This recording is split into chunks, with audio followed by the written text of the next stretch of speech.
going to try to explain my eye animating process, because there was actually a surprising amount of people that wanted to see it. And you can see I have my model here as well.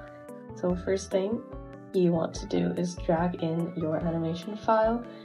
I have, by the time I made this video, already finished animating this piece, but I'm just gonna redo it.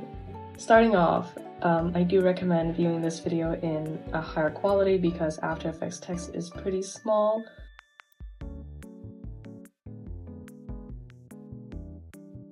Alright, now this is what we're working with. We are going to animate these eyes. So what you want to do is pre-compose all the layers with the facial features into a single composition, which you can just do by right-clicking and pressing pre-compose. I already did this because if you go back, if you go here, you can see that the face is in one layer. This is how I separate things.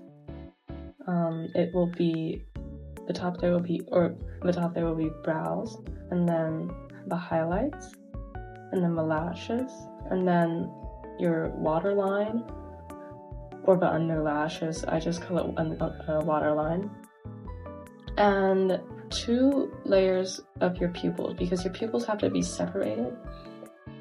You'll see why in a second. And then your eye whites, which you can see here I messed up because I put the mouth and the eye whites on the same layer. We'll go ahead and fix that now by pressing G to get the mask. And you want to circle the entire eye white. And then you duplicated that same layer from earlier and then do it for the mouth.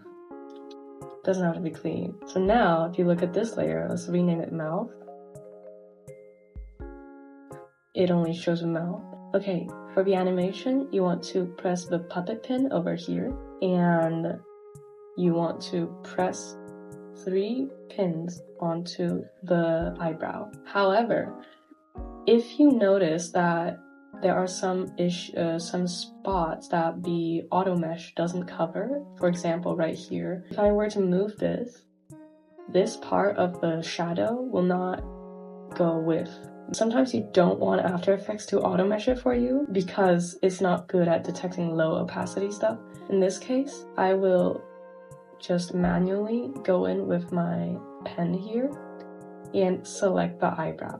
Before closing that last dot, I like to press away and press again to also create a mesh around this other eyebrow, obviously, so you can still see it. And now you want to close these. If you go to the puppet pin, you can see that the mesh is much larger than before. You want to ideally put a puppet pin at the start, middle, and then end. I always do the end at last. I'll explain why later. For the highlights, you want to do one at top, one at bottom. For the lashes, same thing. Let's check out what they give us for the auto mesh. As you can see, these areas are still lacking, so we also want to auto mesh these.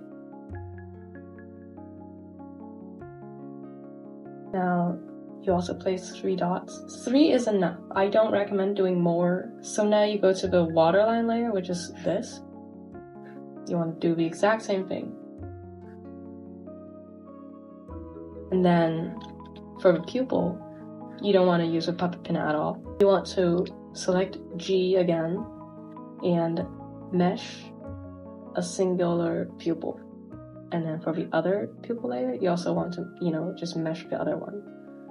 And that is all it for your preparation. Now we're actually going to get on to animating. So select your eye white pupil and pupil 2 layer, or left right pupil, and press M.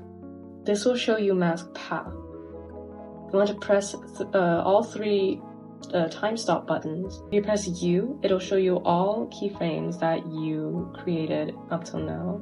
You want to select all of these and press F9. This will ease the layers, the keyframes I mean, which will make it more smooth. For the second keyframe, you want to move around 14 frames in front. That's what I always do. And start off with your lashes. You want to copy the entire row over here and drag it down. This will make like a natural closing movement. And you want to do that for the waterline as well. So I'll select all the keyframes here, drag it up a little, and obviously you need to like make it flat. So sometimes it'll peek through. That is very annoying admittedly, but in my defense, no one will see it, so I'm a bad animator. Then you want to move on to your brows. Same principle, just drag it down. Same for the highlights. Except for the highlights, in order to have the bouncy and squishy effect I always have, you want to drag the upper layer and move it down, like you're squishing it. And now for the mask layers, you want to copy that, and then drag these points into the eyelid so that the pupil disappears. Do this for the other eye pupil as well. And do the same thing for the eyelids.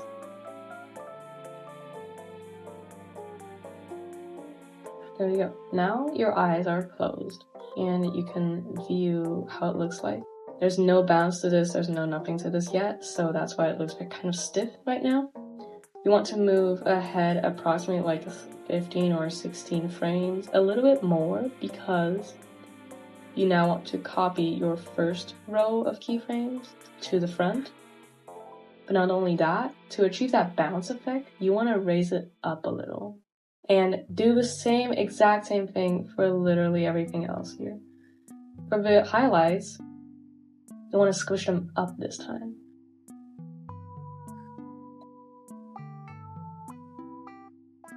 Don't forget that the waterline will move in the opposite direction as the eyelashes. So instead of you moving it up, you want to actually move it down. And you can see right here that it's starting to not connect anymore. You just want to connect it. It's very simple. And these you can just directly copy over. Doesn't matter. If you are a bad art animator like I am, you might realize that once your eye is wider than before, your eye whites are actually like not extending to where you want it to be. In this case, I fixed this by applying a liquify preset to this layer, and you just want to drag it out. Now your eyes should be more open than it usually is. You want to move forward like a couple frames, and now you want to copy the first keyframe row again and drag it down. Not too much. Same thing with the highlights. Crush it a little. And lashes, waterline, I'm gonna go up. And from now on, you can stop changing anything about the mask keyframes because they are done. Now you want to move forward again a couple frames, a little bit more than this distance. I'm gonna copy the first keyframe again and move it. Crush highlights, eyebrows. And for the last keyframe, you want to do a larger distance and just copy the first row of keyframes. You don't have to change anything because you do want it to loop. That's it. So now if you preview this animation, now if you look at this, it already has a little bit of bounce to it. But I don't like how unnatural it feels. Don't forget to save always. In order to achieve that more bouncy effect that I always do is you select the should be puppet pin number 3, which is essentially the last puppet pin you placed for every single layer. And you can do this by holding Control or don't know what button this is. I'll figure it out in post editing. On Mac it should be Control.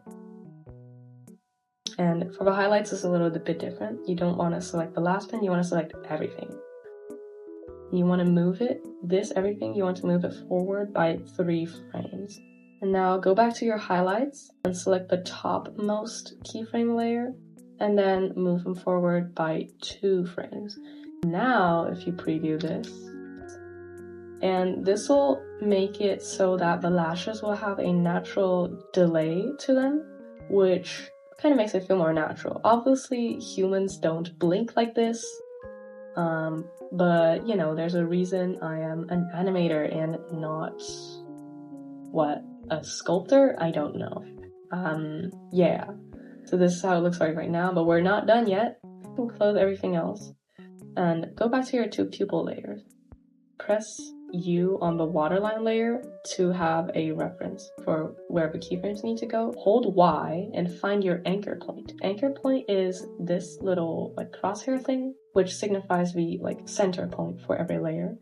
I'm gonna hold Y and drag it over to the center of your pupil. Do the same thing for the other pupil. There you go. Now, I'm gonna select these 2 layers and press S, which will show you the scale transformation. Press the stop time thing. Now, go to your next keyframe, which is right here. You want to change the percentage to a little bit more. In my case, I will do 55%. You want to decrease it. I usually do 45. This percentage will usually be different. It'll probably be 100 if you didn't change it, but I always downscale my animations a little, which is why it's 50% instead of 100, because my PC cannot take rendering a 5000 times 5000 pixel animation. So now you want to go to the next one. Same thing, except you want to do 53 this time. And then now, decrease it a little more, 48. And for the last frame, just 50. But don't forget to easy ease all of these.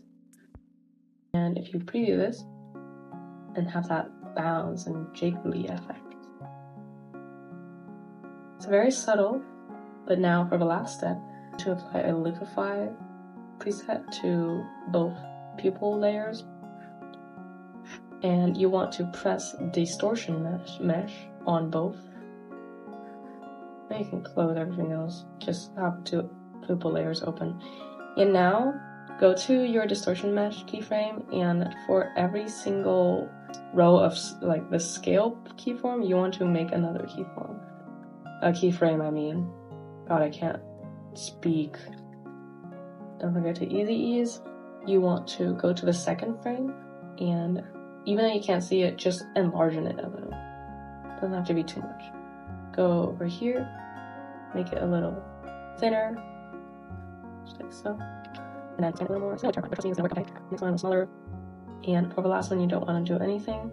Now go back. We're gonna do this eye now. And you can make this brush thing smaller by going to warp tool options and just decreasing this. Expand it, squeeze that, expand it, squeeze it. And that's it. What I do is I will shift this approximately into the middle of the first 2 scale keyframes. Now you will have this effect. This is how it'll look like afterwards. As you can see, it has a lot of bounce to it, and that is my end goal.